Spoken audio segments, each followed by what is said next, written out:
Report پیش کرتے ہیں چیئرمین اسلام آباد میاں ندیم سے۔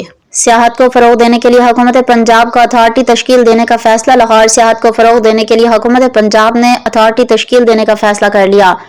پنجاب سیاحت اور ورثہ اتھارٹی ایکٹ 2025 پنجاب اسمبلی میں پیش ہوگا۔ ایکٹ کی کاپی دنیا نیوز نے حاصل کر لی۔ بل کے تحت سیاحت اور ورثہ اتھارٹی تشکیل دی جائے گی۔ اتھارٹی کا چیئرپرسن وزیر اعلیٰ، وائس چیئرپرسن منسٹر سیاحت ہوں گے۔ سیکرٹری سیاحت، سیکرٹری فائنانس، سیکرٹری P&D بطور ممبر فرائض انجام دیں گے۔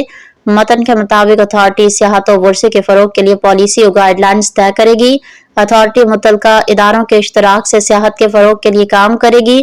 اتھارٹی کو سیاحت اور ماحول دو سیاحتی مقامات بنائے گی، سیاحتی مقامات کی میپنگ کرے گی اور ریکارڈ اکٹھا کرے گی۔ اتھارٹی کے پاس سیاحت کے لیے ضابطۂ اخلاق طے کرنے کا اختیار ہوگا۔